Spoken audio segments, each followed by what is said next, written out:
તમારી મનોકામનાઓ પૂરી ન થાય છતાંય ભજતા રહો ભગવાન.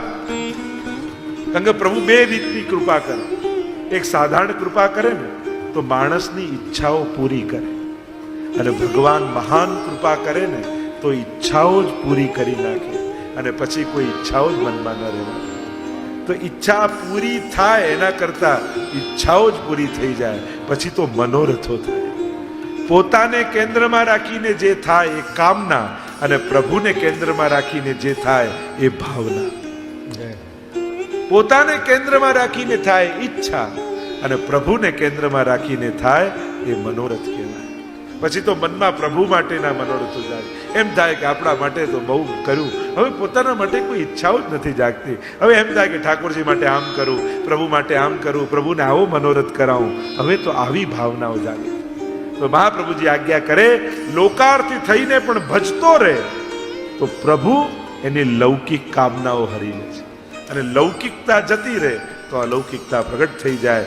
એમ કહીને આગળ મહાપ્રભુ આજ્ઞા કરે, જેમ જીવે ઘરમાં સેવાની અનુકૂળતા ન હોય, ભક્તિની અનુકૂળતા ન હોય, અને મન હવે ભગવાનમાં લાગી ગયું છે તો શું કરવું? તો કે એવા ભક્તે તિષ્ઠેત પૂજોત્સવાદિષુ, કે જ્યાં જ્ઞાન હજી પ્રગટ ન થયું હોય એવા ભક્તે, જ્યાં હજી એ અજ્ઞાનતા છે પણ ભક્તિ કરવા માંગે છે, તો જ્યાં પ્રભુના સેવા અને ઉત્સવના ક્રમ ચાલતા હોય એવા મંદિરે અથવા એવા તીર્થોમાં જઈને ભક્તે નિવાસ કરે. એટલે જ ઘણીવાર આપણે હવેલી આદિ મંદિરો આદિમાં જઈએ, ઘરે સેવા તો 24 કલાક ના પહોંચતા હોઈએ, સવારે પહોંચાડી દઈએ, પછી એમ થાય શું આખો દિવસ લૌકિકતા જ કરવાની? તો આવા હવેલી, આવા પવિત્ર સ્થાનોમાં જઈ અને ભગવત સેવા કરવી, એમ મહાપ્રભુજી સમજાવે છે. તિષ્ઠેત પૂજોત્સવાદ, એમ તો કહ્યું જગન્નાથ આદિ વેંકટેશે, જ્યાં બાલાજી છે, જગન્નાથજી છે, એવા મંદિરોમાં જે વૈદિક રૂપે ભગવત સ્થાપના થઈ હોય એવા સ્થાનોમાં જઈ અને ત્યાં નિવાસ કરવો, સેવાદી કરવી, અને ભાગવતજીનું પારાયણ કરવું, નિત્ય ભાગવતજીનો પાઠ કરવો. એ કરવા માત્રથી પણ જીવનું કલ્યાણ થઈ શકે છે, ઉદ્ધાર થઈ શકે છે, એમ મહાપ્રભુજી આજ્ઞા કરે છે. જો હવેલીમાં પણ કેટલા બહેનો બપોર પડે એટલે માળાજી કરવા માટે ભેગા થઈ જાય, ઘણા લોકો સજાવટ કરવા માટે ભેગા થઈ જાય, ઘણા બધા સામગ્રીની સેવા માટે, એમ બધા પોતપોતાના લૌકિકમાંથી નિવૃત્ત થઈ અને ભગવત ધામોમાં જઈ ભગવત સેવા કરે. આ પણ કલ્યાણનો માર્ગ છે. આમ મહાપ્રભુજી સમજાવતા આગળના શ્લોકમાં અનુગ્રહ પુષ્ટિ માર્ગે નિયામક ઇતિ સ્થિતિ, કૃપા જ આ માર્ગમાં નિયામક છે. આપણી ઈચ્છા નહીં, આપણા સાધન નહીં, આપણી કામનાઓ નહીં, આપણા પ્રયાસ નહીં. તમે ઈચ્છો કે હું હવેલીમાં જઈને સેવા કરું તો ના થઈ શકે. ઠાકોરજી ઈચ્છા કરે ને મારે આના હાથની સેવા લેવી છે તો જ હવેલીના પગથિયા ચડી શકાય. અનુગ્રહે પુષ્ટિ માર્ગે નિયામક ઇતિ સ્થિતિ. તમે જો સેવામાં ન જાઓ, ઘણી વાર એમ થાય કે નિયમિત સેવા કરતા હો, ઘણી વાર આજે નહીં જવાય, ચલો બીજા કરી લેશે, આવું થાય. પણ તમે પોતાનો વિચાર કર્યો, પણ સેવા કરનારને તો એવો ભાવ આવવો જોઈએ કે હું રોજ માળા કરું છું અને આજે હું નહીં જાઉં ને બીજા કરશે ને તો ઠાકોરજીને નહીં ગમે બીજાના હાથની માળા. મારા પ્રભુને બીજાના હાથનું ધારણ કરવું પડશે. ના, મારો નિયમ છે કે મેં કરી બધું એડજસ્ટ કરી, પ્રભુને મારા હાથનું ગમે છે એટલે હું જ જઈને બનાવું. કારણ કે તમે એમ વિચાર કે બીજા કરી લેશે, અને જો બીજાના હાથનું ગમી ગયું ને તો તમારો વારો ઠાકોરજી નહીં આવે. અને એટલા માટે સેવા હંમેશા આગ્રહથી કરવી. જે સજાવટ કરતા હોય, જે માળાજી કરતા હોય, જે ભંડારની સેવા કરતા હોય, જે સાજની વ્યવસ્થા કરતા હોય, તમને એમ થાય કે હું નહીં જાઉં બીજા કરી લેશે તો ચાલશે, ચાલી તો જશે, પણ એના હાથનું ગમી ગયું તો તમે રહી જશો. આપણે તો એવો ભાવ રાખો, મારા ઠાકોરજીને મારા હાથ વગર નહીં ગમે. વ્યવસ્થા સેવા નથી, પ્રભુને પણ વૈષ્ણવનો આગ્રહ હોય છે. મેં તો ઘણી વાર જોયું, ઘણા એમ કે હવે અમે સેવામાં નહીં આવે, આમ કહો ને, પણ કેમે કરીને ઠાકોરજીને હાથની સેવા લેવી હોય તો બોલાવી જ લે. અનુગ્રહે પુષ્ટિ માર્ગે નિયામક. અહીંયા તો પ્રભુની કૃપા જ નિયામક છે. અહીંયા આપણે કાંઈ કરતા નથી, પ્રભુ કરાવડાવે છે. આપણે એટલે પુષ્ટિ માર્ગ બોલે, પ્રભુ અમારી સેવા અંગીકાર કરે છે, પ્રભુ સેવા લે છે. અમે સેવા કરીએ છીએ એમ નથી કહેતા, કારણ કે પ્રભુની કૃપા હોય એના હાથે જ સેવા થાય. તમને એમ થાય આ તો ગમે ત્યારે હું આજ્ઞા લઈ આવું એટલે મારા ઘરમાં હું સેવા શરૂ કરી દઈશ, આ રીતે સેવા નથી થતી. પ્રભુ ઈચ્છે ને કે આના હાથની સેવા લેવી છે, તો જ તમારા મનમાં વિચાર આવશે, તો જ તમે પ્રભુ પધરાવશો, પુષ્ટાવશો અને તો જ સેવા કરી શકશો. અહીંયા નિયામક પ્રભુની કૃપા છે, નિયંતા પ્રભુની કૃપા છે, એની અનુગ્રહ. આપણને એમ થાય માળા કરવાથી કૃપા થશે, પાઠ કરવાથી કૃપા થશે, યાત્રાએ જવાથી કૃપા થશે, કથા સાંભળવાથી કૃપા થશે. અરે ના, કૃપા થશે તો જ માળા ફેરવવાની ઈચ્છા થશે, કૃપા થશે તો જ ચોપડી ખોલીને પાઠ કરવાની ઈચ્છા થશે, કૃપા થશે તો જ વ્રજમાં જવાશે. વ્રજમાં જઈને કૃપા નથી થતી, કૃપા થાય એ જ વ્રજમાં જઈ શકે. કૃપા નિયામક છે. અનુગ્રહે પુષ્ટિ માર્ગે નિયામક ઇતિ સ્થિતિ. અને જ્યારે આ ગણિત સમજમાં આવશે ને, ત્યારે દરેક સેવા, દરેક પાઠ, દરેક નામમાં પ્રભુનો આભાર માનવાની ઈચ્છા થશે. પ્રભુ આપે કૃપા કરીને તો આજે આપના પાઠ થયા. હે યમુનાજી, આપે આજે ખૂબ કૃપા કરી, આજે 9 યમનાષ્ટક હું કરી શકી. નહીં તો શું થશે?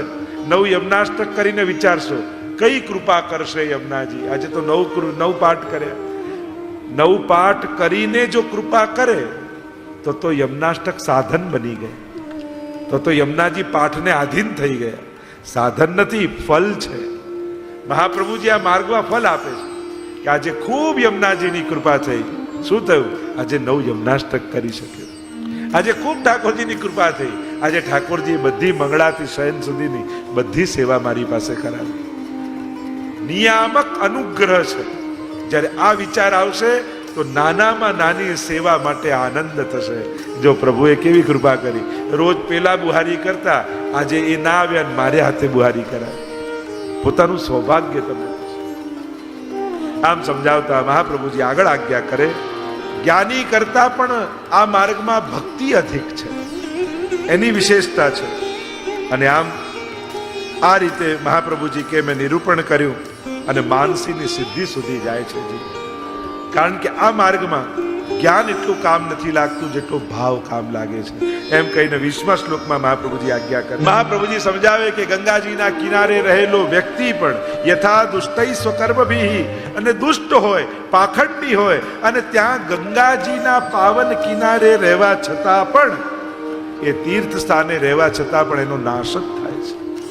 ભલે ઉત્તમ સ્થાનનો આશ્રય કર્યો છે, પણ હૃદયમાં ઉત્તમ ભાવ નથી, તો ઉત્તમ સ્થાન પણ એનું કલ્યાણ કરી શકતું નથી. એનાથી ઉલટું, કદાચ સ્થાન ઉત્તમ નથી પણ એનો ભાવ ઉત્તમ છે, તો એ પોતાની જાતનું કલ્યાણ સાધી શકે છે. એટલે જ કદાચ યમુનાજીના કિનારે બેઠા બેઠા પણ જો મનમાં દૂષિતતા છે, કલ્મશતા છે, તો કલ્યાણ નથી થતું.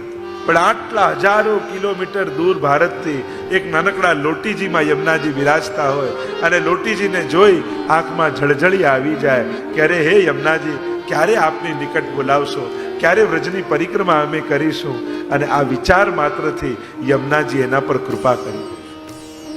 આવો ભાવ પુષ્ટિ માર્ગમાં મહાપ્રભુજી સમજાવ્યો છે. 21મા શ્લોકમાં મહાપ્રભુજી આજ્ઞા કરે, ગુપ્ત સિદ્ધાંતોને મેં પ્રગટ કર્યા છે, નિરૂપણ કર્યું છે. અને આ જાણી, આ વાંચી સર્વ શંકાઓથી વૈષ્ણવે મુક્ત થઈ જાય. આ જે કાંઈ પણ રીતે મહાપ્રભુજીએ બ્રહ્મવાદ સમજાવ્યો, એ દ્વારા પોતાની દ્રષ્ટિમાં ભાવ ધારણ કરી, જ્ઞાન ધારણ કરી અને ભગવત સેવામાં તત્પર જીવે થઈ જાય. મહાપ્રભુજી આજ્ઞા કરે છે, આ માર્ગમાં ભાવ જ સાધન છે ને ભાવ જ ફલ છે. જ્ઞાન જેટલું કામ નથી લાગતું એટલો ભાવ મનુષ્યનો કામ લાગે છે. જો આપણે ત્યાં એટલે જ કહ્યું, શરીરની સીમિતતા છે. શરીરની શક્તિ કેટલી, એ જ્યાં હોય એટલી જ. શરીરનું આટલું જ સામર્થ્ય, એનાથી વધારે મનનું સામર્થ્ય. મન અહીંયા બેઠું બેઠું વ્રજમાં જઈને આવી જાય 5 મિનિટ, અહીંયા બેઠું બેઠું નાથ દ્વારા જઈ આવે. આ મનની શક્તિ કેટલી તીવ્ર છે. ગીતાજીમાં પણ કહ્યું ને, વાયુરીવ સુદુષ્કર ચંચલમહી મન કૃષ્ણ પરમાથી બલવદ દ્રઢમ તસ્યાહમ નિગ્રહમ મન્યે વાયુરીવ સુદુષ્કર. એની ગતિ આવી તીવ્ર છે, પવન કરતા પણ તેજ. તો મનનું આવું સામું કે અહીંયાથી 5 મિનિટમાં વ્રજમાં જઈને પાછું આવે. તો શરીરની શક્તિ સીમિત છે, એના કરતા મનની શક્તિ વધારે. ક્ષણમાં વ્રજમાં જઈને આવી જાય, પણ એના કરતા પણ ભાવની શક્તિ વધારે. એ તમને વ્રજમાં ન લઈ જાય, તમે જ્યાં હો અને વ્રજનો ભાવ કરો ત્યાં વ્રજ પ્રગટાવી દે. આ ભાવની શક્તિ છે કે તમે સેવા કરતા કરતા ઝારીજીમાં યમુનાજીનો ભાવ કરો તો ત્યાં સાક્ષાત યમુનાજી પ્રગટ થઈ જાય. તમે તમારા નંદાલયમાં એવો ભાવ કરો કે આ નંદાલય છે, આ વ્રજમંડળ છે અને યશોદાજીના ઘરમાં ઠાકોરજી બિરાજે છે, તો તમારું નાનકડું 2x2 નું મંદિર વ્રજ બનીને તમને આનંદનો અનુભવ કરાવે. આ ભાવની શક્તિ. એટલે શરીરની શક્તિ કરતા મનની શક્તિ વધારે, મનની શક્તિ કરતા ભાવની શક્તિ વધારે. ભાવો ભાવને આગળ આવશે. ભાવના સિદ્ધથી ભાવ સિદ્ધ થાય છે. આ ભાવની તાકાત છે. અને એટલા માટે જ્યારે પણ પ્રભુ પાસે જાઓ ત્યારે ઉત્તમ ભાવ ધારણ કરીને જાઓ. પ્રભુ પાસે ઊભા રહીને ક્યારે નબળા વિચાર નહીં કરો, ક્યારે નબળા વિચાર. હું તો હંમેશા કહું ને, પ્રભુ પાસે ઊભા રહીને એટલું માંગવું કે પ્રભુ કમથી કમ તારી સામે ઊભો હું એટલી વાર પડે, તારા સિવાય મારા મનમાં બીજો કોઈ વિચાર ના આવે, એવી કૃપા કરજે. બહાર તો 24 કલાક ચાલતું જ રહે છે, પણ કમથી કમ તારી સામે ઊભો એટલી વાર તો મન તારું જ રહે, એવી કૃપા કર. તારા સિવાય અન્ય કોઈ વિચાર મારા મનમાં ન પ્રવેશ, એવી કૃપા. ભાવની શક્તિ આપણે ત્યાં એટલે જ ભાવના છે.